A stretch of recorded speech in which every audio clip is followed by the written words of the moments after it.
Hello everyone, good evening.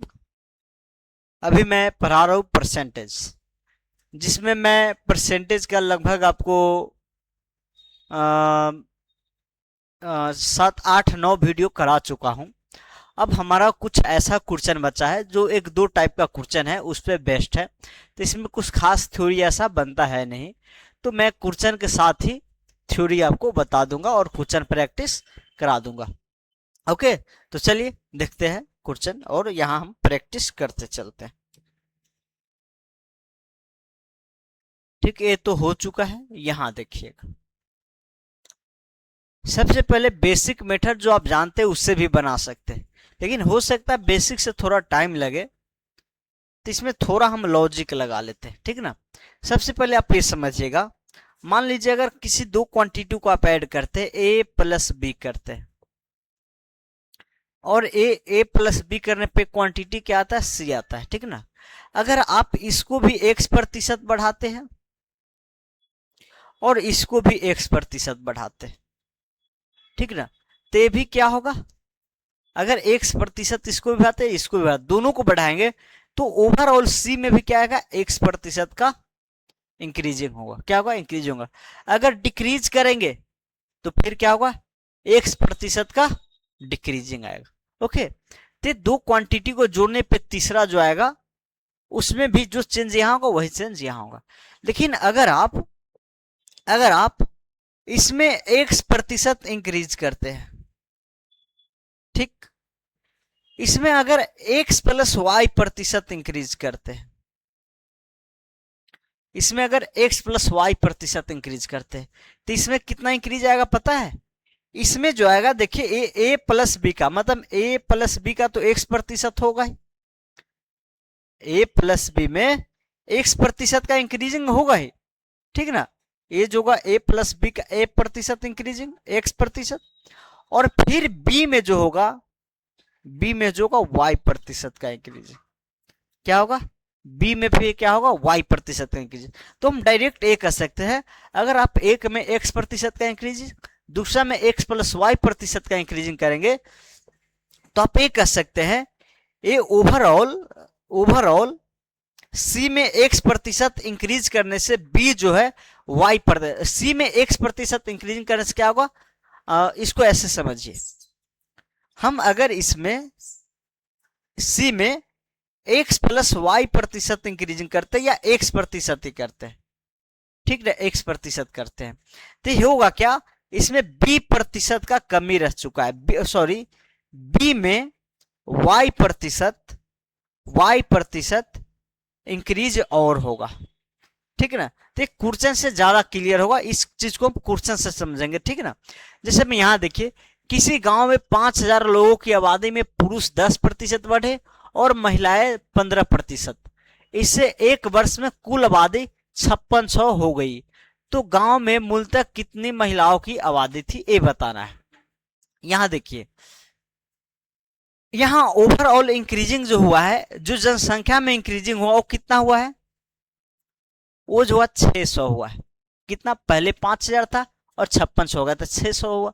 अब 10% देखिए, पूरा मेल और फीमेल को मिला के ओवरऑल पॉपुलेशन बनेगा, टोटल पॉपुलेशन बनेगा। अगर 10% ए भी बढ़ता और 10% ए भी बढ़ता, तो ये भी 10% बढ़ जाता। लेकिन यहां क्या है, ए अगर 10% बढ़ा है और ये 15% बढ़ा है, ये 15% बढ़ा है, तो अगर हम इसका 10% निकालेंगे, 10%, तो ये जो इसका, इस दोनों का इफेक्टिव जो होगा, इफेक्ट जो होगा, उसमें पार फीमेल के 5% और इंक्रीज होगा। क्या होगा, फीमेल का 5% और इंक्रीजिंग होगा। मतलब कह सकते हैं, सिर्फ आप इसको 10% इंक्रीज करेंगे तो फीमेल 5% इसमें अभी कमी है, तो उसको आपको जोड़ना पड़ेगा। या अगर पूरा को अगर आप 15% इंक्रीज करते हैं, पूरा को आप 15% अगर इंक्रीज करते हैं, क्या करते हैं, 15% इंक्रीज करेंगे, तो ये होगा क्या, ओवरऑल 15% इंक्रीज नहीं हुआ, अगर मेल में भी 5% और इंक्रीज होता तब होता। तो इसमें क्या हुआ है, मेल का 5% एक्स्ट्रा हो गया, मेल जो है 5% एक्स्ट्रा हो गया है, तो आपको मेल में 5% कमी करना होगा, 15% ओवरऑल करके 5% कम करना होगा। तो इसमें आप ये समझिए डायरेक्ट आप कीजिए क्या, जैसे में 5,000 का 10% आप निकाल दीजिए, 5,000 का 10% निकालेंगे तो कितना इंक्रीज होगा, 10 दही के 100 मतलब 500 होगा। क्या होगा, 500। अगर 50% सॉरी 10% पुरुष भी 10% महिला भी बढ़ता तो 500 इंक्रीज होता, लेकिन इंक्रीज कितना हुआ है, 600 हुआ है।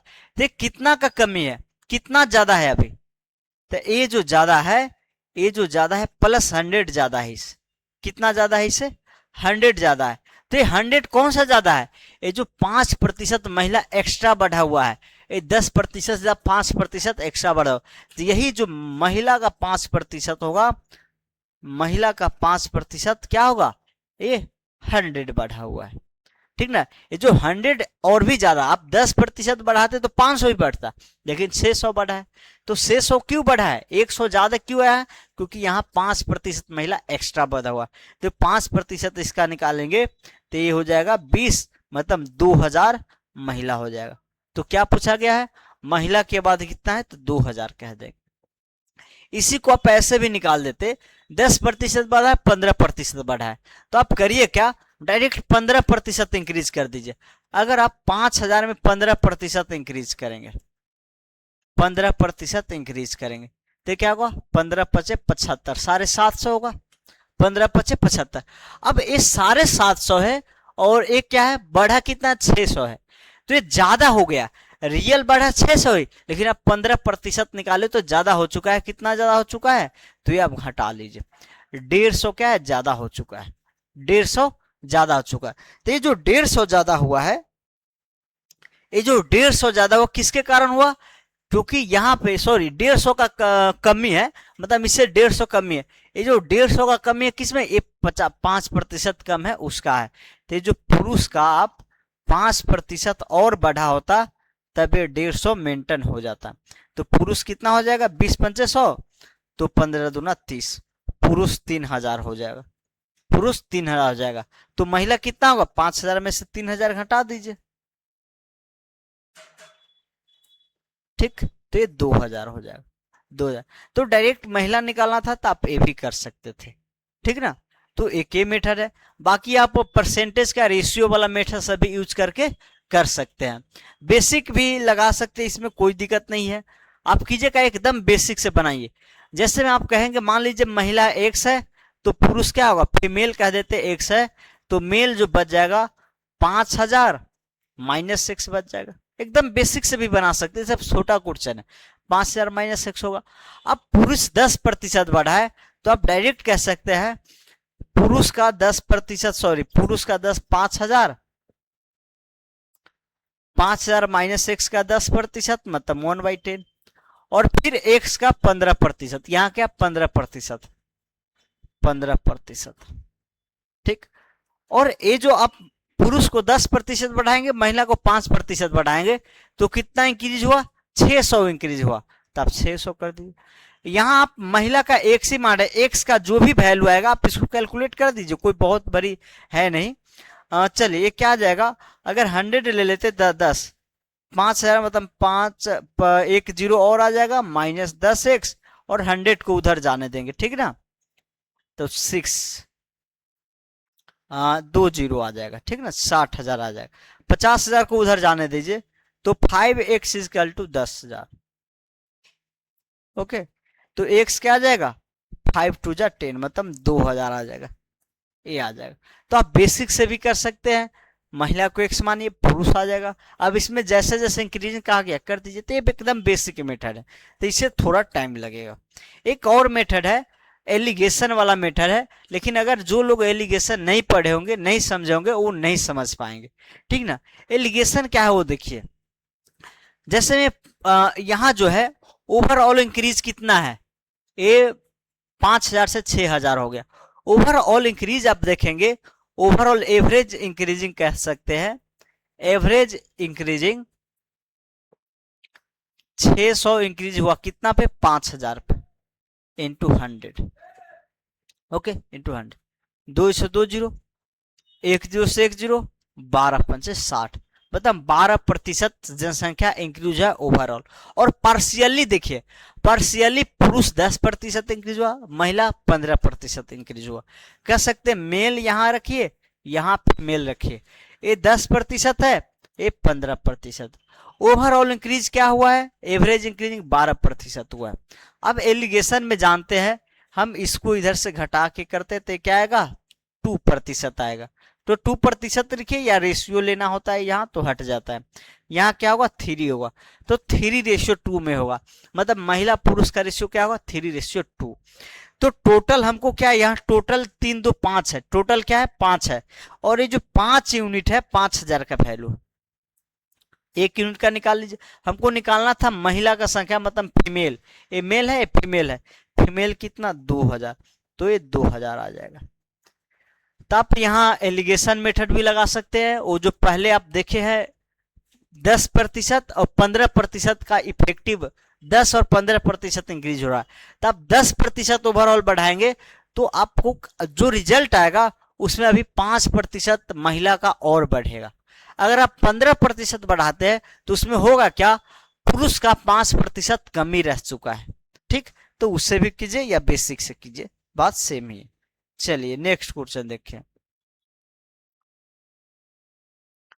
एक नगर की जनसंख्या 15,000 है, यदि पुरुषों में 8% और स्त्रियों में 10% वृद्धि हो जाती है तो जनसंख्या बढ़ के इतना हो जाती है, तो स्त्रियों की संख्या ज्ञात कीजिए। यहाँ देखिए बढ़ा कितना है, इंक्रीजिंग जो हुआ है 300 का हुआ है, सॉरी 300 नहीं 1300 का, मतलब कह सकते 1300 का हुआ है। अब पुरुष 8% बढ़ा है और महिला 10% बढ़ा है, तो अगर आप सिर्फ 8% इसमें इंक्रीज करेंगे, 8% करेंगे तो होगा क्या, 2% ज्यादा महिला इंक्रीज हुआ, महिला 2% ज्यादा इंक्रीज हुआ है, तो क्या होगा 2% महिला कमी होगा, अभी क्या होगा कमी होगा। तो हम यहाँ अगर 1500 में अगर 800% इंक्रीज करते हैं, 15,000 में 8% इंक्रीज करते हैं तो 15 8 120, मतलब 1200 आएगा, 1200 आएगा। ये रियल में कितना है 1300 इंक्रीज हुआ, लेकिन 8% अगर दोनों को करते हैं, पुरुष को भी स्त्री को भी, तो 1200 ही होता है। तो 100 अभी क्या है ज्यादा है, जो पहले वाला 100 ज्यादा है। 100 क्यों ज्यादा है, क्योंकि महिला 10% वृद्धि हुआ है, 2% और ज्यादा हुआ है, तो जो कह सकते फीमेल 2% और इंक्रीजिंग हुआ है, जो कि 100 के इक्वल है। तो आप कह सकते इसीलिए फीमेल क्या होगा 50, मतलब 100 इंटू 50, मतलब 5000,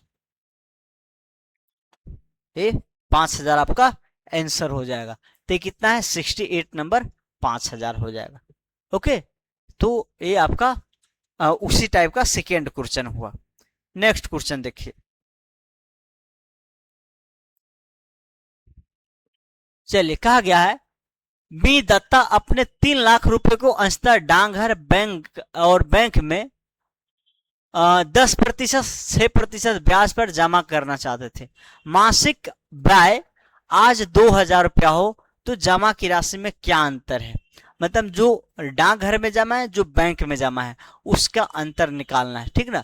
तो यहाँ आप एक चीज ये समझिए, ये तो 3 लाख रुपया दिया गया है, 3 लाख पे 2000 का ब्याज आ रहा है। अगर आप 10% निकालिए 3 लाख का,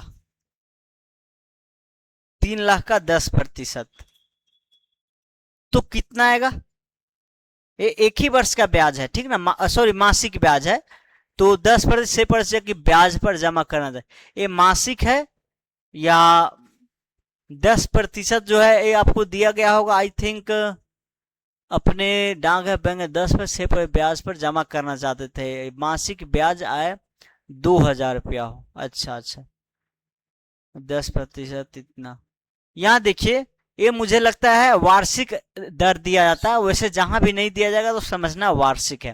तो अगर मासिक ब्याज इतना है तो ये कह सकते हैं वार्षिक कितना होगा, 12×24,000 होगा, क्या होगा 24,000 होगा। वैसे हो सकता है थोड़ा कंफ्यूज हो सकता है, अगर यहाँ मासिक समझ के निकाला गया होगा तो फिर ये अलग आएगा, लेकिन जनरली आपको वार्षिक ही दिया जाता है। तो यहाँ देखिए 10% अगर आप निकालते, 1 0 से 1 0 और 1 0 1 कट गया, मतलब 30,000 आना है, क्या है 30,000 आना है। वार्षिक ब्याज 24,000 आना चाहिए। किससे? सॉरी, वार्षिक ब्याज अगर 10% और 6% दोनों को कंबाइंड करके निकाला जाता 24,000 आता है। लेकिन वही 10% से निकालते अगर दोनों को, जो डाकघर में है और बैंक में है, उस दोनों को निकालते तो 30,000 आता। तो इससे तो ज्यादा आ गया। कितना ज्यादा आ रहा है? 6,000 ज्यादा आ रहा है। कितना ज्यादा आ रहा है? 6,000 ज्यादा आ रहा है। अब 6,000 ज्यादा आ रहा है तो आप ये बात समझ लीजिए 6,000 ज्यादा क्यों आ रहा है? क्योंकि यहां तो 6% ही है और हम निकाल दीजिए 10%। हम 3 लाख पे डायरेक्ट 10% निकाल दिए और ये 3 लाख बैंक और डाकघर दोनों वाले हैं। तो यहां अगर 10% आता तब आता से ज्यादा। तो क्या है 4%, जो यहाँ 4% क्या बैंक में जो है उसका 4% एक्स्ट्रा निकल चुका है। जो एक्स्ट्रा है 6,000 वो किसका एक्स्ट्रा है? बैंक का 4% एक्स्ट्रा है। तो 25 चौका 100। अब यहां देखिए बीज होगा 25 का 150 और 3 जीरो और बैठा दीजिए, 3 जीरो और बैठा दीजिए। तो क्या होगा? 1,50,000 हमारा किस में होगा? ये बैंक में होगा। किसका पूछा गया? अंतर पूछा गया। 1,50,000 बैंक में हुआ तो डाकघर में कितना होगा? तो डाकघर में भी 1 लाख, 3 लाख का हाफ है। तो डाकघर में जो कह सकते पोस्ट ऑफिस में, पोस्ट ऑफिस में 3 लाख माइनस 1.5 लाख, ठीक ना, 1.5 लाख। तो क्या आएगा? 1.5 लाख आएगा। तो अंतर क्या आएगा? जीरो आएगा। अंतर कह सकते जीरो आएगा, ठीक ना, अंतर जीरो आ जाएगा। ठीक, अंतर जीरो। जितना डाकघर में जमा उतना ही यहाँ क्या है, किस में जमा है? बैंक में जमा। तो आप ऐसे कीजिए या बेसिक था उसे कीजिए या आप एलिगेशन मेथड लगा लीजिए, वो भी करेक्ट होगा। ठीक, एलिगेशन से बता दे। यहाँ देखिए एलिगेशन कैसे काम करेगा। जो यहाँ जो सलीना इंटरेस्ट है वो कितना आ रहा है? 24,000 आ रहा है। कितना आ रहा है? 24,000 आ रहा है। तो जो ओवरऑल एवरेज इंटरेस्ट है, जो रेट है वो क्या है? एवरेज रेट क्या है? एवरेज रेट ये 24,000 कितना पे हुआ है? 3 लाख पे एक साल में हुआ है और ये 100% हो रहा है। 100%। तो एवरेज रेट क्या है? 2 जीरो से 2 जीरो, 1 जीरो और 2 जीरो से यहाँ 2 जीरो का है। 8×3 = 24। तो 2 जीरो ओके, 3×2 = 5 और 5 हट जाएगा। चलिए 8%। मतलब एवरेज रेट जो होगा 3 लाख पे 8% बढ़ा है। पर ईयर 8% 3 लाख बढ़ा है। अब पार्शियली तरीका से देखेंगे तो यहाँ देखिए डाकघर मतलब पोस्ट ऑफिस, बैंक, बैंक में 6% के हिसाब से और डाकघर में 10% के हिसाब से। अब यहाँ जो एवरेज रेट है ये 8% के हिसाब से, यही है ना। अब यहाँ देखिए, यहाँ देखिए अगर यहाँ करेंगे तो 2% हो गया और यहाँ जो आएगा ये भी क्या आएगा? 2% आएगा। तो आप देख सकते हैं 1:1 में जितना अमाउंट बैंक में है उतना ही पोस्ट ऑफिस में है। तो जब एक एक का रेशियो इक्वल है तो ये क्या आ जाएगा? जीरो आ जाएगा। डायरेक्ट आंसर कर सकते हैं, निकालना जरूरत ही नहीं है। ठीक, तो एलिगेशन मेथड, बेसिक मेथड से भी कर सकते हैं। चलिए अब ये थोड़ा है आपको कौन कहते हैं ये, कार्डिनल नंबर का। आप कार्डिनल नंबर नंबर सिस्टम में पढ़े होंगे, ठीक है ना। नंबर सिस्टम में मैं बहुत डिटेल से कार्डिनल नंबर पढ़ रहा हूँ और उसी को आप एवरेज में यूज करना है, सॉरी परसेंटेज में यूज करना है। मैं कुछ फार्मूला आपको जो बेसिक है वो बता दे रहा हूँ, फिर यूज कर करके बताएंगे, ठीक ना। जैसे मान लीजिए दो सेट है ए और बी, दो सेट है ए और बी, एक ए इसमें है बी इसमें है। ए का एलिमेंट इसमें रखना है, बी का एलिमेंट इसमें रखना है और इसमें क्या रखना है? दोनों का, ए इंटरसेक्शन बी लिखते हैं उसको, दोनों का। अगर मुझे पूछा जाए ए और बी में एटलीस्ट ए और बी दोनों में रहने वाला कितना एलिमेंट है, तो क्या होता है? Number of A plus number of B minus, अब होगा क्या? जो एलिमेंट ए और बी दोनों में है वो ए के साथ भी ऐड हुआ है और बी के साथ भी ऐड हुआ है, तो 2 बार ऐड हुआ है तो एक बार हटा देंगे, ठीक है ना, एक बार हटा देंगे। अगर पूछा जाए वैसा एलिमेंट जो केवल, सॉरी यार, अरे यार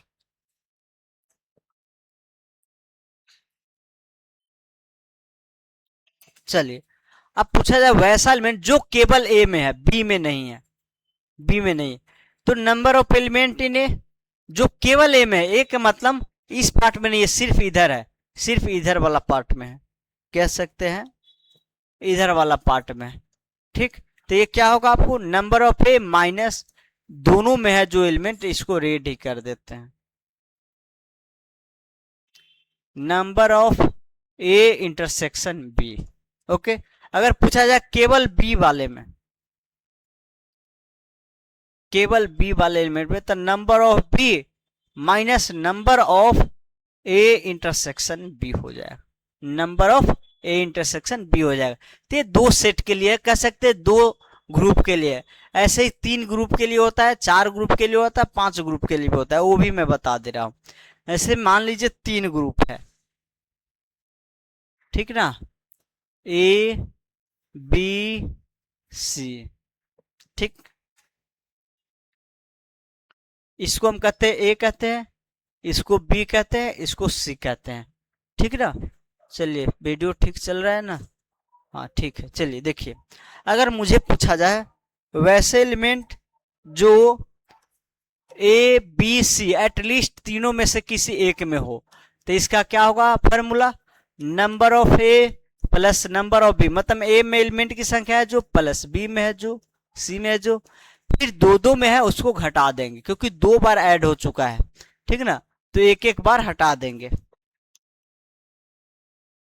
बाकी आपको 3 से ज्यादा पे नहीं पूछा जाएगा। सी इंटरसेक्शन ए, और एक बार प्लस करेंगे, होता क्या है, ये जो 3 वाले हैं ए वाले, ये 3 बार ऐड हुआ था, 3 बार हट भी गया है, तो एक बार ऐड कर देते हैं इसको। ओके, अगर पूछा जाए वैसे एलिमेंट जो केवल ए में है, ना ही बी में ना ही सी में, ओके, तो हम क्या करेंगे, number of element in A minus, अब वैसे एलिमेंट ए में रहते हुए बी में है उसको हटा दीजिए, ए में रहते हुए जो बी में उसको हटा दीजिए, वैसे एलिमेंट जो ए में रहते हुए सी में उसको हटा दीजिए, ए इंटरसेक्शन सी, ठीक। अब यहां देख सकते वेन डायग्राम, जैसे मैं केवल ए में रहने वाला पूछा गया है, तो सिर्फ मुझे इसका, इसमें जो आ रहा है एलिमेंट उसके बारे में बताना रहा, उसके बारे में बताना है, ठीक, सिर्फ इसके बारे में बताना है। तो हम क्या किए, पहले ए में एलिमेंट है वो, माइनस ए इंटरसेक्शन बी में है, ए वाला हटा दिए, तो ए भी हटाए, देख लीजिए ये तीनों वाला हटाए, फिर ए इंटरसेक्शन सी करिए, ए भी हटाए, तो जो तीनों वाला है ए वाला पार्ट, ए वाला पार्ट देख सकते हैं 2 बार हट चुका है, इसके साथ भी हट गया, इसके साथ भी हट, तो आपको एक बार इसको ऐड करना पड़ेगा, एक बार क्या करना होगा, ऐड करना होगा, A intersection B intersection C हो जाए, ठीक। ऐसे ही बी के लिए भी लिख सकते हैं, सी के लिए भी लिख सकते हैं, डी के लिए भी लिख सकते हैं, ठीक ना। चलिए, तो ये मेन फॉर्मूला है, बाकी आप ये सब क्वेश्चन के माध्यम से समझ लेंगे, ठीक। चलिए देखते हैं, क्वेश्चन पढ़िएगा, 1 मिनट थोड़ा, हेलो, हाँ बोलो, हाँ बोलो, नहीं यार थोड़ी होगा टिकट कैंसिल,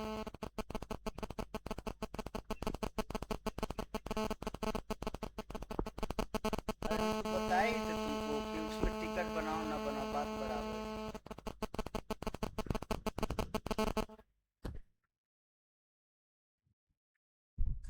चलिए देखिए, एक कॉल आ गया था, सॉरी, हाँ, क्वेश्चन पढ़िएगा, 80 विद्यार्थियों में 60% कैरम, 45% शतरंज और 10% कुछ नहीं खेलते हैं, केवल शतरंज खेलने वालों की संख्या क्या होगा।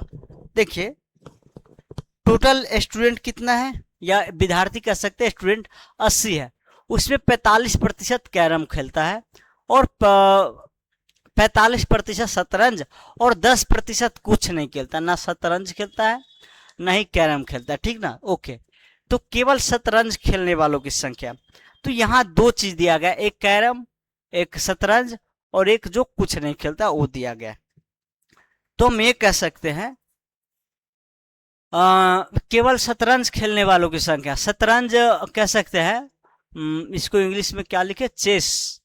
चलिए, चेस तो खेले लेकिन आपको कैरम नहीं खेले, कैरम नहीं खेले, ठीक ना, चेस कैरम नहीं खेले, ठीक, कैरम नहीं खेले। तो number of chess C H लिख दीजिए, नंबर ऑफ स्टूडेंट जो चेस खेलता है माइनस नंबर ऑफ स्टूडेंट जो चेस और कैरम दोनों खेलता है, चेस और कैरम दोनों खेलता है, यही करना पड़ेगा। जो चेस खेलता है उतना, और उसमें से वो हटा देना है जो कैरम भी खेलता है।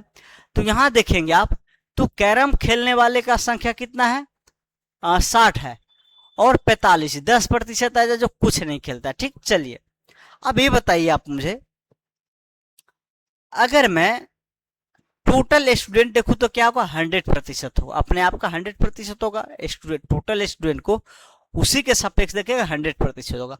उस 100% में 45 शतरंज, 60 कैरम, 10% कुछ नहीं खेलता है।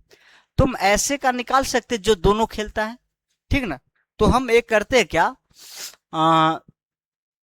मुझे चाहिए कैरम और चेस खेलने दोनों वाले, दोनों को।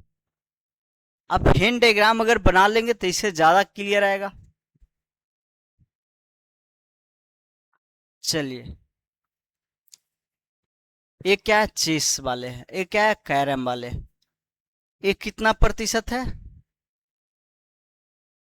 ये है 45%, सॉरी, चेस वाले है, हाँ, 45%, और कैरम वाले है 60%। और जो कुछ नहीं, ये दोनों में से कुछ नहीं निकलता, जो बाहर है वो क्या है, 10%, ठीक ना, 10%।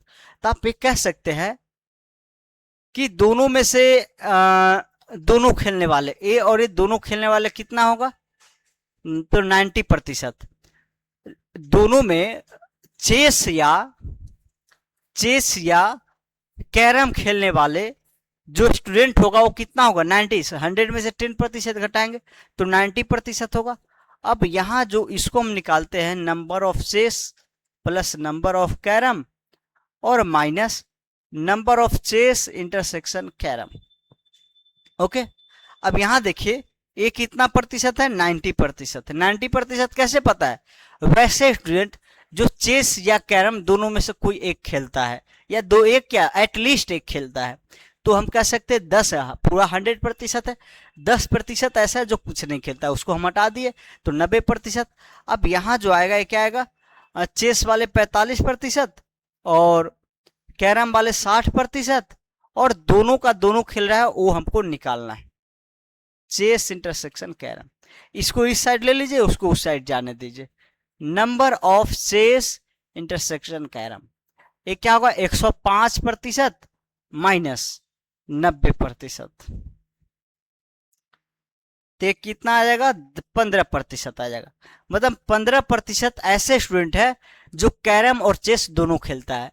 तो आप यहां देख सकते हैं 45% चेस खेलने वाले हैं, 15% दोनों खेलने वाले हैं, मतलब कह सकते हैं 30% ऐसा स्टूडेंट है जो केवल चेस खेलेगा, क्या खेलेगा, चेस खेलेगा। तो केवल शतरंज खेलने वालों की संख्या कितना होगा, तो 80 का 30% निकाल दीजिए, 80 का 30% कितना होगा, 8 3 24 हो जाएगा, आपका 24 बी आंसर हो जाएगा।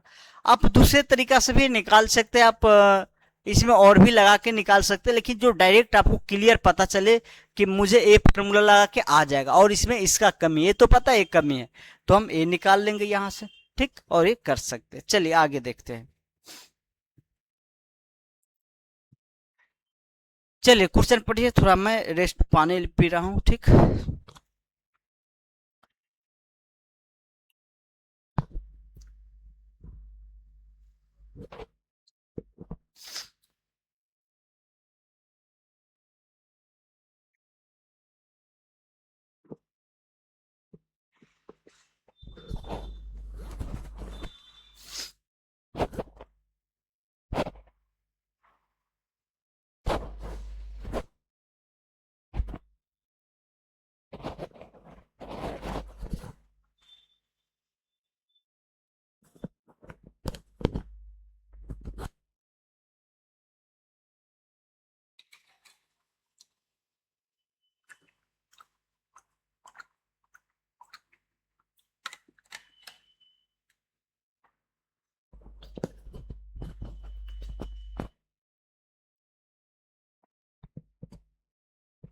चलिए देखिएगा, क्वेश्चन है गांव की कुल जनसंख्या का 40% पुरुष है, 30% महिला है, ओके, शेष बच्चे हैं, ओके। चलिए, यदि 60% पुरुष विवाहित है तो कितनी महिलाएं विवाहित होगी, ये बताना है आपको। यहां समझिए, महिलाएं सब आंसर प्रतिशत में, महिलाएं कितना प्रतिशत विवाहित है ये बताना। आप ये बता सकते हैं टोटल जनसंख्या अपने आप क्या होगा 100%, तो कह सकते हैं यहां चिल्ड्रेन जो होगा 100% माइनस 40% प्लस 30%, मतलब कह सकते 30% क्या होगा चिल्ड्रेन भी होगा, 40% पुरुष, 30% महिला और 30% बच्चे। कह सकते हैं 100 में 40 पुरुष, 30 महिला और 30 बच्चे। कहा गया 60% पुरुष विवाहित है। कितना है? 60% पुरुष विवाहित। जितना पुरुष होगा उसका 60% है, ठीक ना। अब यहाँ जो 60% दिया गया है इसको रेड कर दे रहा हूं मैं। यहाँ जो 60% पुरुष विवाहित है वो क्या है? पुरुष, जो पुरुष का संख्या होगा उसका 60% विवाहित। तो महिलाएं कितनी विवाहित होगी? देखिए, अगर जनरली देखा जाए तो जितना पुरुष विवाहित होगा उतना ही क्या होगा, महिला भी विवाहित होगा। हमारे यहाँ कल्चर में क्या होता है, एक पुरुष एक महिला से विवाह कर सकता है, उसी के अकॉर्डिंग क्वेश्चन भी बनाना है। तो पुरुष कितना विवाहित है आप ये देख लीजिए और उसी के अनुसार महिला महिला का प्रतिशत निकाल लीजिएगा। आप 100 से ही लेके कर सकते हैं। मान लीजिए 100 टोटल है, क्योंकि सब तो प्रतिशत में ही निकालना है, तो आप 100 से ही कर दीजिए। इसको आप क्या कीजिए 100 में ही ले लीजिए कि 100 है। ये 100 नहीं होगा तो 1000 ले सकते हैं आप, तो क्या होगा 30% होगा, सॉरी 30 होगा, ठीक ना। अब 40 का 60% विवाहित पुरुष जो होगा कह सकते हैं मैरिज मेल, मतलब कितना है टोटल जो पुरुष है 40 है, इसका 60% मैरिज मैरिड है, ठीक ना। अब मैरिड है तो कितना हो गया 24 जो पीपल है मतलब पुरुष है वो क्या है मैरिड है, तो 24 स्त्री भी मैरिड होगा। अब टोटल स्त्री कितना है 30 है, तो मैरिड फीमेल कितना हुआ 24 फीमेल मैरिड हुआ कितना में 30 में, तो कितना प्रतिशत हो गया, एक जो से एक जो 3 × 8 = 24, मतलब 80% महिलाएं जो होगी क्या होगा विवाहित होगा, ठीक। तो पुरुष का विवाहित की संख्या निकाल लीजिए, उतना ही स्त्री भी विवाहित होगी, और फिर स्त्री का कितना प्रतिशत होगा वो आप बता दीजिए, ठीक है ना। चलिए, अब चाहे देखिए यहाँ सब कुछ डाटा परसेंटेज में दिया गया, मतलब 100 पे दिया गया है और बताना भी 100 पे। तो आप चाहे 100 लेके बना लीजिए, 200 लेके बना लीजिए, 10 लेके बना लीजिए, 2000 लेके बना लीजिए, सभी से सेम ही आना है, ठीक। चलिए नेक्स्ट क्वेश्चन देखिए। हाँ, नेक्स्ट क्वेश्चन है एक शहर में पुरुषों की जनसंख्या 35%, महिलाओं की 40% है, शेष बच्चों की संख्या 20,000 है। महिलाओं की संख्या क्या होगी? एकदम सिंपल एग्जाम्पल सब है, ये सब पहले किसी न किसी बिहार के एग्जाम में आया हुआ है, ऐसा नहीं मैं खुद बना के इतना हल्का दिया हूं, ये आया हुआ है। तो देखिए 35% 40% महिला है, तो कितना प्रतिशत बच्चे होगा, तो 75% हो गया। जो चिल्ड्रेन का संख्या होगा अगर प्रतिशत में देखना चाहे चिल्ड्रेन, तो क्या होगा 100% में से आप 75% घटा दीजिए, मतलब 25%, मतलब 25% ऐसे 25% बचा हुआ, और यही 25% का वैल्यू क्या दिया गया है 20,000 दिया गया, 20,000 दिया गया। टोटल जनसंख्या 100% है, उस 100% में 35%, 40%, 25%। अब बोला गया है महिलाओं की संख्या क्या होगी, तो 25% का वैल्यू दिया गया है और महिला 40% है, तो निकाल दीजिए 40% कितना हो जाएगा 2000, मतलब सॉरी 20,000 बाई 25 इंटू 40% का संख्या निकाल दीजिए, ओके। तो कितना आ जाएगा 25 8 200, ठीक ना। आचोक 32, मतलब 32,000 जो होगा क्या होगी महिलाएं होगी, क्या होगा महिलाएं होगी। तो एकदम सिंपल सा क्वेश्चन। चलिए आगे नेक्स्ट देखिए।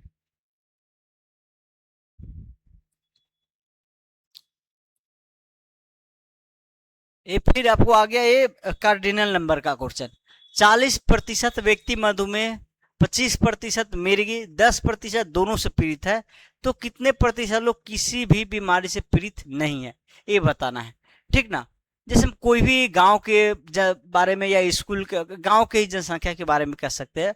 गांव के जनसंख्या में क्या है, 25%, 40% ऐसे व्यक्ति है जो मधुमेह से पीड़ित है। ओके, 25% मिर्गी से पीड़ित है। ओके, चलिए, और 10% दोनों से पीड़ित है। जो 10% ऐसे व्यक्ति है जो मधुमेह और मिर्गी दोनों से पीड़ित है।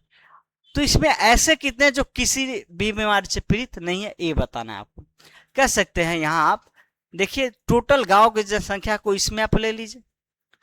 अब एक सर्कल ऐसा लीजिए, इसके अंदर ऐसा ग्रुप बनाइए जो मधुमेह से आपको अतिग्रसित है, कह सकते हैं डायबिटीज से, और दूसरा मिर्गी से ग्रसित है, उसको बना दीजिए, कह सकते हैं ई से, मतलब क्या है, इपाइलिप्सी जो भी होगा, इंग्लिश में आप पढ़ लीजिएगा।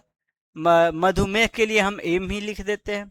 ठीक, मधुमेह के को डायबिटीज, मिर्गी के लिए एम लिख देते हैं। ठीक ना, मिर्गी के लिए एम लिख दिए। तो यहां जो है इसके बाहर जो होगा, ये इसके बाहर जो होगा वो दोनों में से किसी भी बीमारी से ग्रसित नहीं होगा। ठीक है ना। तो हम ये कह सकते हैं, पहले आप ये निकाल लीजिए कि दोनों में से किसी न किसी बीमारी से ग्रसित व्यक्ति की संख्या कितना है। कह सकते हैं डायबिटीज और मिर्गी दोनों में से किसी न किसी बीमारी से ग्रसित व्यक्ति का संख्या जो होगा, ये फार्मूला हो जाएगा minus number of D intersection. Okay, अब ए कितना होगा, 40%, 25% माइनस 10%। ठीक, 40, 20, 65 माइनस 55, 55% हो गया।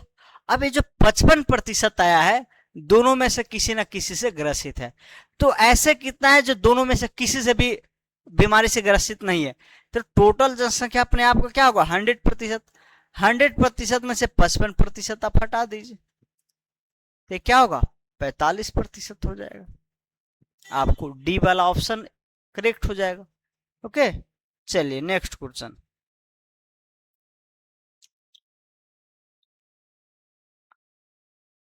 अब एक परीक्षा में 66% हिंदी, 59% इतिहास लेते हैं, कुल 3000 उम्मीदवार थे, कितने हिंदी इंग्लिश दोनों लिए हैं।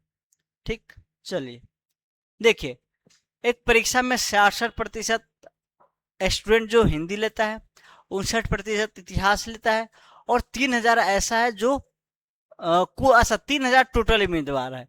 कितने उम्मीदवारों ने हिंदी और इतिहास दोनों लिए हैं। देखिए, अब परीक्षा में स्टूडेंट बैठ रहा है तो दोनों में से कोई ना कोई एक सब्जेक्ट तो लेना ही होगा, तभी परीक्षा देगा, नहीं तो नहीं दे पाएगा। दोनों में से किसी, तो कह सकते हैं यहाँ टोटल 3000 उम्मीदवार जो है, 3000 में से सभी का सभी एटलीस्ट दोनों में से कोई एक जरूर सब्जेक्ट लिए होंगे। ठीक, चाहे हिंदी ले या इतिहास ले या दोनों का दोनों ले। तो हम कह सकते हैं 100% स्टूडेंट जो है दोनों में से कोई ना कोई सब्जेक्ट जरूर ले रहा होगा, टोटल एटलीस्ट एक लेने वाले। ठीक, अब यहाँ जो है हिंदी वाले की संख्या 66 है और इतिहास वाले 59 है, और दोनों जो है वो दोनों लेने वाले का कितना प्रतिशत हो तो नहीं पता है। हिंदी और हिस्ट्री, इतिहास को हम आई से लिख देते हैं। ठीक ना, आई से, इसको इधर ले लीजिए और उसको उधर जाने दीजिए, तो ये परसेंटेज में आ जाएगा हिंदी और इतिहास लेने वाले की संख्या 9 6 15 और 6 6 12, 125% माइनस 100%, मतलब 25%। ठीक ना,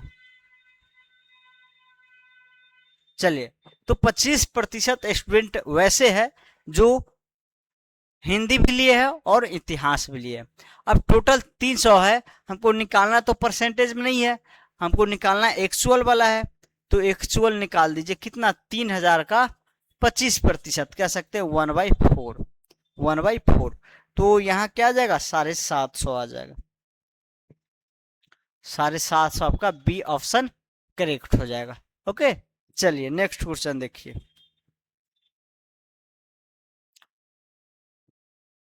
ये सब क्या है, कार्डिनल नंबर का प्रॉब्लम है। परीक्षा में 20% छात्र अंग्रेजी, 35% हिंदी में असफल रहे। ओके चलिए, 27% दोनों में असफल रहे। सफल छात्रों की संख्या इतना हो तो कुल छात्र कितना है ये निकालना है। अब यहाँ देखिए, आपको रियल जो छात्र दिया गया, सफल मतलब पास, जो सक्सेस स्टूडेंट की संख्या दिया गया है, ठीक ना, और निकालना है कुल कितना है। तो कुल विद्यार्थी अपने आप का 100% होगा। अब 100% का वैल्यू निकालना है, तो आप ये निकाल लीजिए वैसे कितना प्रतिशत स्टूडेंट है जो सफल है। रियल तो दिया गया है, आप परसेंटेज में निकाल लीजिए। तो यहाँ देखिए, असफल अंग्रेजी इंग्लिश और 27 दोनों में सफल रहे, ठीक। तो हम 100, टोटल स्टूडेंट 100% है। देखिए ऐसा कीजिए, एटलीस्ट दोनों में से किसी भी एक सब्जेक्ट में असफल स्टूडेंट कितना होगा वो देखिए। हिंदी में अंग्रेजी में फेल, यूनियन हिंदी में फेल, कितना स्टूडेंट है, तो 20%, 35% और 27% दोनों में रहा है, तो 27% घटा दीजिए, ठीक। देखिए दोनों में से किसी भी एक भी सब्जेक्ट में फेल होगा तो फेल कहा जाएगा, ठीक ना। पास वही होता है जो दोनों में सक्सेस सफलता पाएगा। तो कितना होगा, 3 2 5, 55% माइनस 27%, आप ये कह सकते हैं 28% आएगा। मतलब 28% ऐसे स्टूडेंट है जो फेल है, कह सकते हैं एटलीस्ट दोनों में से किसी एक में, दोनों में से किसी ना किसी सब्जेक्ट में जरूर फेल होगा। अब यहाँ जो है सफल स्टूडेंट की संख्या कितना होगा, सफल मतलब सफल जो हो जाएगा 100% माइनस कर सकते success student, number of success student minus 28%, तो कितना हो जाएगा 2, मतलब 72% आ जाएगा। और इसी 72% का वैल्यू दिया गया है 288। तो कुल स्टूडेंट कितना है, कुल स्टूडेंट मतलब 100% का वैल्यू निकाल दीजिए। 1% का वैल्यू 4 आ जाएगा, तो 100% का वैल्यू 400 आ जाएगा। मतलब टोटल स्टूडेंट कितना है, 400 है। आप सी नंबर वाला ऑप्शन करेक्ट कर देंगे, ठीक ना। चलिए आगे देखिए, समझिए, फिर आगे मैं बता रहा हूं।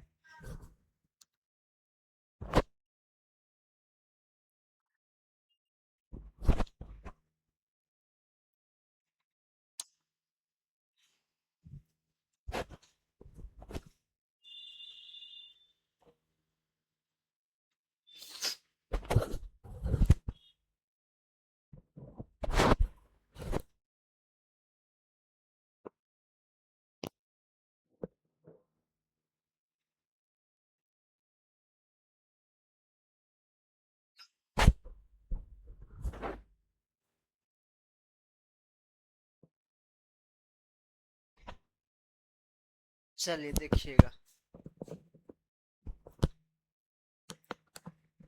Next question.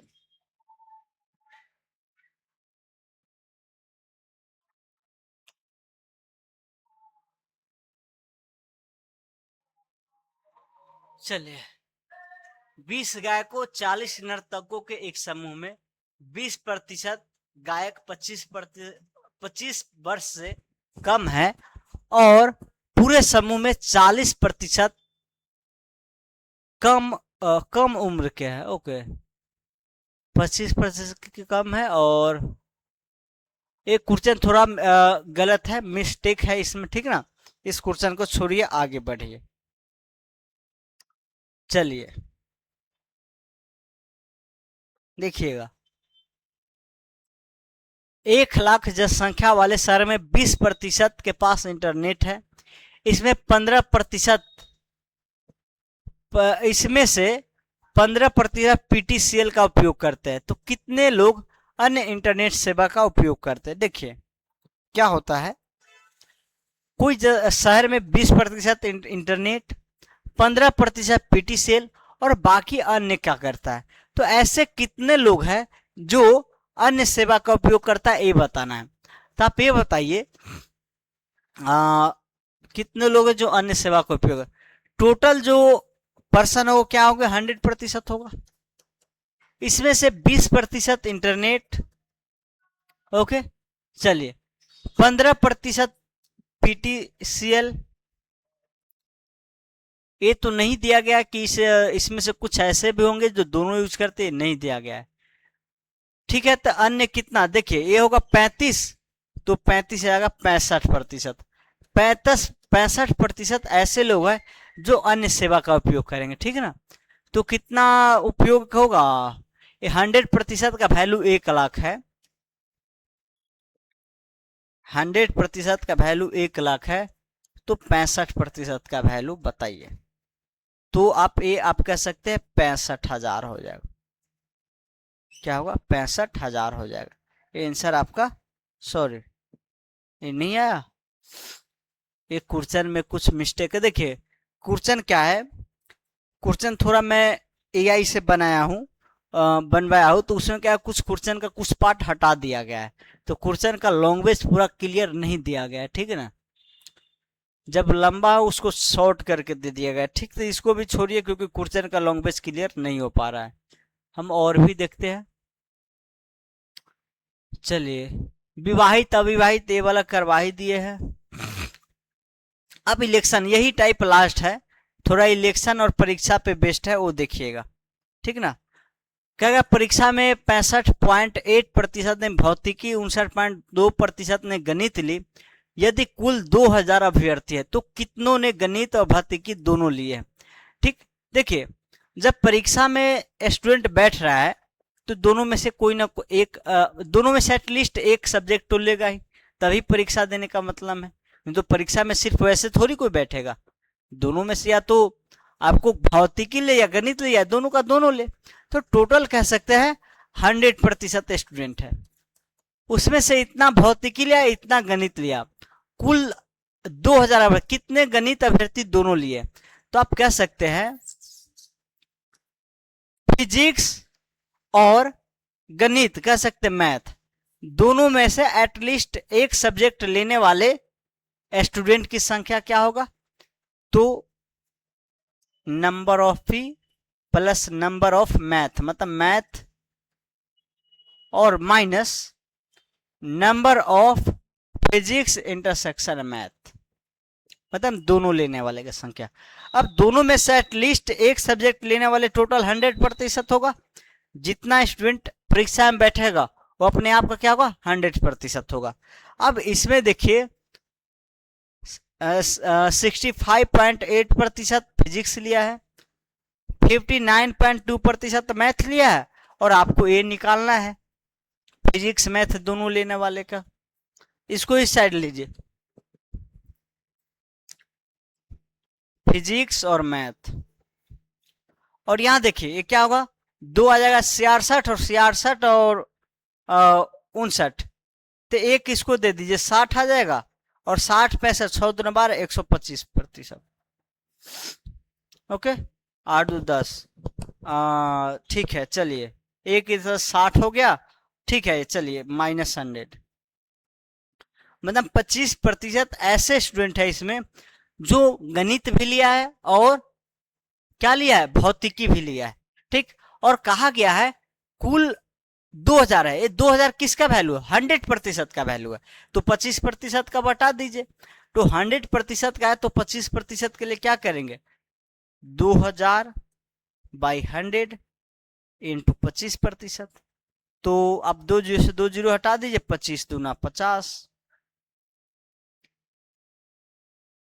तो 500 आपका आंसर आ जाएगा। क्या आ जाएगा, 500 आंसर आ जाएगा। अब कुछ कुछ इलेक्शन वाले देखते हैं, ठीक ना।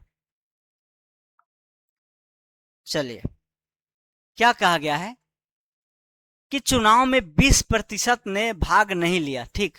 ये इस समय भी क्या है, लैंग्वेज काट दिया गया है। बाकी चलिए हम समझने का कोशिश करेंगे कि क्वेश्चन का लैंग्वेज अगर क्लियर हो जाएगा तो बता देंगे, नहीं होगा तो फिर हम दूसरा क्वेश्चन देखेंगे।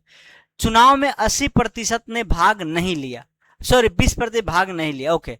मतलब देखिए कोई भी गांव या कह सकते इलेक्शन में टोटल कितना होगा, 100% कैंडिडेट होगा, कैंडिडेट का सॉरी वोटर होगा, जिसमें 20% भाग नहीं लिया।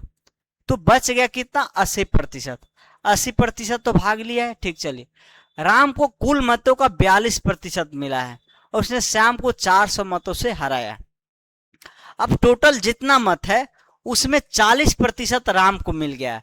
अब जितना वोट दिया है उसी में से न मिलेगा। अब 40% राम को मिल गया तो बाकी बच गया, इसमें से 40% राम को कितना मिला? 40%। ठीक, राम तो 40% ए हो गया, तो बच जाएगा क्या? ए 40%। देखिए यहां 1 मिनट, 42% मिला है, सॉरी, ये 42%, तो ये होगा 38%। 38%।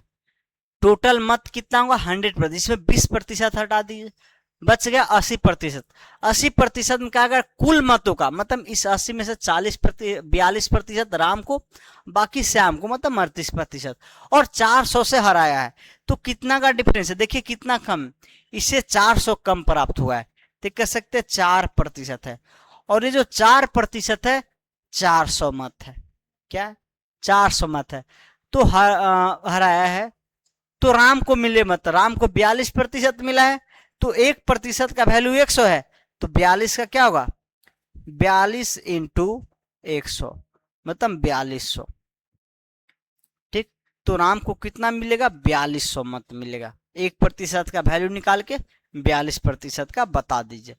तो ऐसा लैंग्वेज वाला है, जैसे जैसे आपको बोला जाता है वैसे वैसे करते जाइए। ठीक, चलिए नेक्स्ट क्वेश्चन।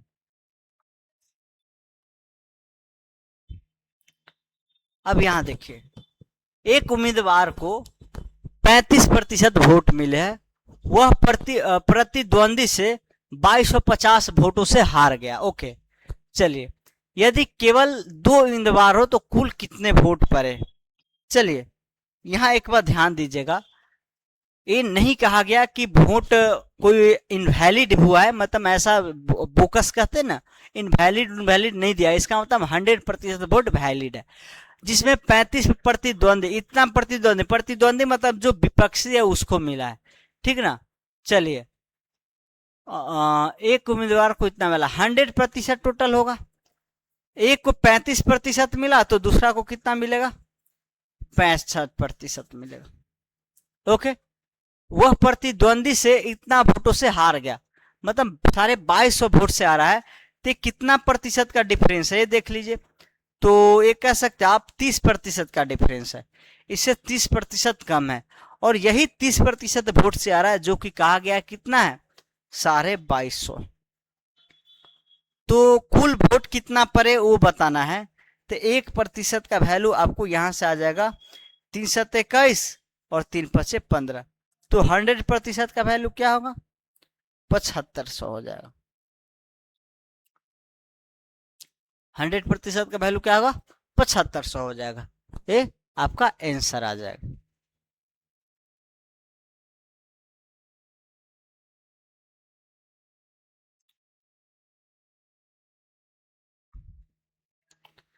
चलिए यहां देखिए, चुनाव में 85% मत पड़े हैं, 5% अवैध थे, ओके।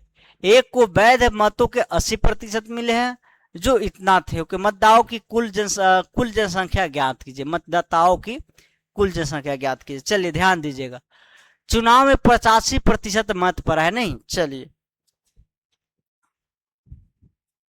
देखिए, टोटल जो वोटर होंगे 100% होगा, उसमें 85% पड़ा है। 100% में 85% ने वोट किया और 15% वोट नहीं किया है। 15% ऐसे जो वोट नहीं किया है। 85% वोट किया, 15% वोट नहीं किया। चलिए, एक को वैध मतों के 80% मिले हैं। जितना वैध है, वैध कितना है? 80% है, सॉरी 85%। तो वैध मत 85 का 80% मिला है, ये ध्यान रखिएगा।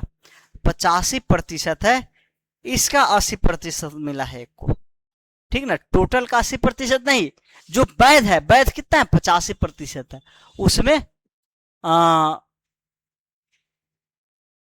सॉरी एक मिनट, 5% अवैध हुआ है नहीं, तो 95% होगा यहाँ। देखिए एक मिनट, 100% मत है जिसमें 5% अवैध हो गया, मतलब 95% हुआ। अब 95% में क्या हुआ कि 85% मत पर है। अब इसमें क्या होगा, आपको चुनाव में 85% मत पड़े हैं नहीं, ओके, 85% मत पड़ा है, तो 10% क्या हो गया है, यही थोड़ा लैंग्वेज कहते हैं। चलिए देखते हैं, थोड़ा लैंग्वेज क्लियर यहाँ भी नहीं दिया गया पूरा। 10% मत यहाँ रह गया, ओके। तो वैध मत का 80% मिले हैं, जो इतना थे।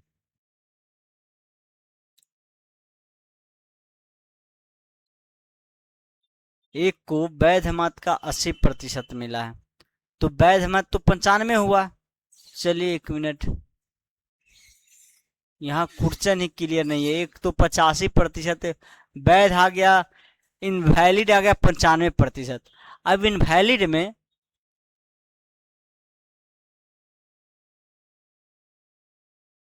सुनिए एक मिनट, एक क्वेश्चन का लैंग्वेज ऐसा होगा, मैं आपको क्वेश्चन समझा दे रहा हूं। 100% वोटर होगा किसी गांव में, ठीक, ये 85% तो वोट पड़ा है, 15% वोट नहीं दिया है, लोग नहीं वोट ही नहीं दिया। जो वोट नहीं देगा तो वैलिड इनवैलिड का कोई मतलब नहीं है, वो दिया ही नहीं है तो वैलिड इनवैलिड होगा नहीं। अब 85% में क्या हुआ, 5% इनवैलिड हो गया। इनवैलिड का मतलब जो गलत तरीका से डाल देता है। 5% इनवैलिड हो गया, ये क्या है, इनवैलिड। इसमें क्या है, 80% मैड वैलिड हो गया है। 85% का 80% मैड वैलिड हो गया, ओके। अब जो बच जाएगा, यहां देखिए 5%, 80%, 85, अब बच गया क्या, 15%। जो बच जाएगा वो दूसरे का क्या हुआ, 15% में, इसका 15% में, ठीक। तो 80% वैध मिले जो इतना थे, मतलब इतना का वैल्यू दिया गया है आपको 17,442, ओके। तो निकालना आपको कुल मतदाताओं की कुल संख्या। कुल मतदाता कितना, 100% है, तो आप यहां से 1% का वैल्यू निकालिए। यहां देखिए दिया क्या गया है, 85% इंटू 80/100% का वैल्यू आपको ये है 17,442, ओके। तो 85% 17,442 इंटू 10/8, ओके। अब 8 से देखिए तो यहाँ कैंसिल होगा या नहीं, 1% का वैल्यू निकालिए पहले। ये क्या होगा, 17,442 इंटू 10/8/85, ओके।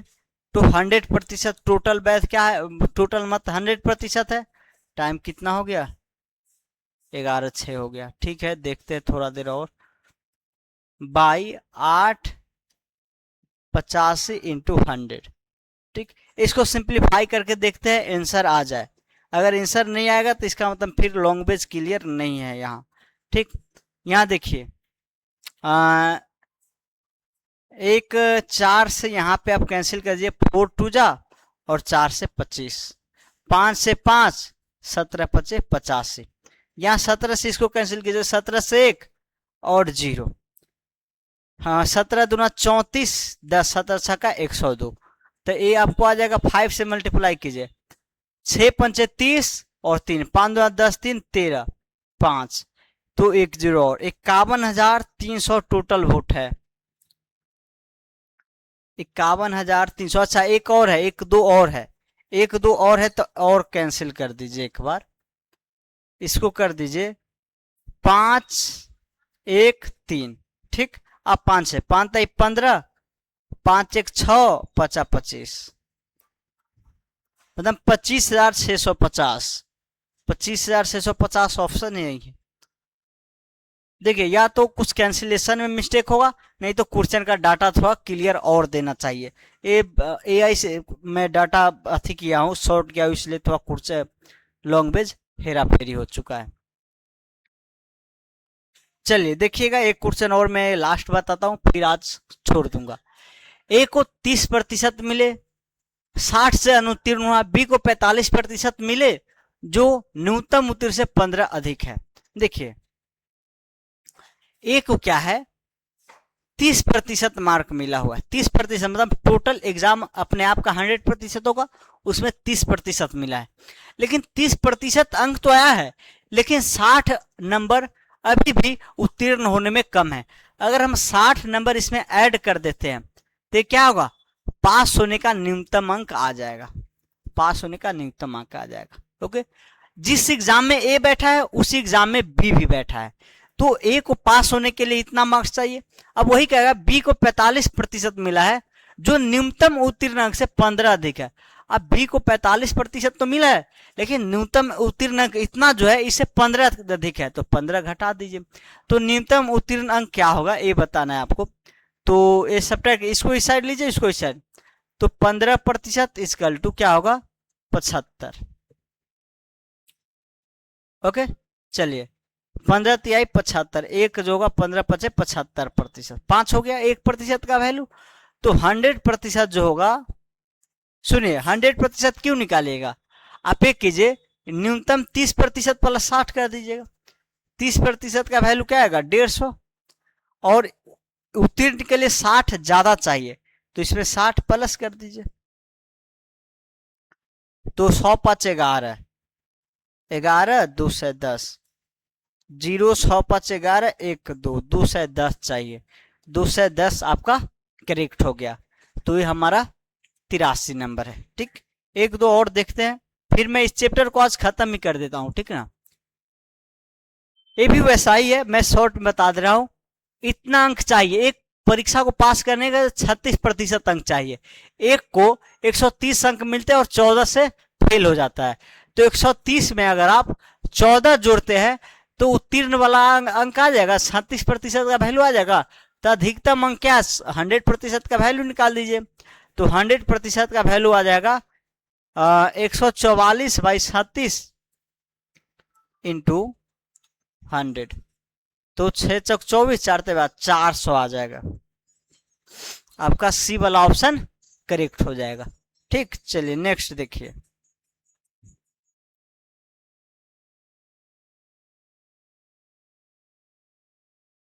विद्यार्थी 100 150 200 पेपर्स में इतना इतना अंक प्राप्त करता है, कुल प्रतिशत में क्या है, कुल प्राप्तांक प्रतिशत में क्या है।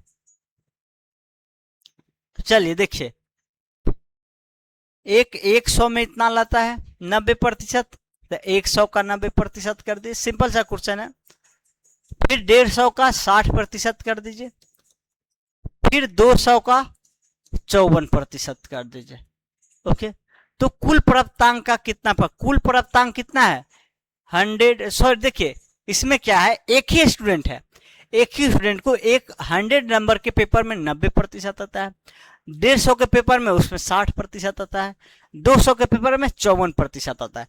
तो टोटल जो है 100, टोटल पूर्णांक जो है 100 150 और 200 में कितना प्रतिशत है, तो इसके लिए 100 से मल्टीप्लाई कर दीजिए, इसी को सिंप्लीफाई करेंगे प्रतिशत में आ जाएगा। तो लगभग आपको सारा पैटर्न में जो बिहार लेवल के एग्जाम में आता है वो मैं बता चुका हूं। तो आज मैं इसको यहीं पे समाप्त करता हूं, और इसी के साथ आपका प्रतिशत चैप्टर खत्म हो गया है। फिर मैं नेक्स्ट लेक्चर में मिलूंगा प्रॉफिट और लॉस के साथ। ठीक, प्रॉफिट लॉस, लाभ हानि जिसको बोलते हैं। ठीक, फिर उसमें मैं एकदम schedule by schedule theory question ऐसे लाते रहूंगा। तो आज मैं यहीं रुकता हूँ, छोड़ता हूँ। Thank you, bye bye, take care, अपना और अपनों का ख्याल रखिए।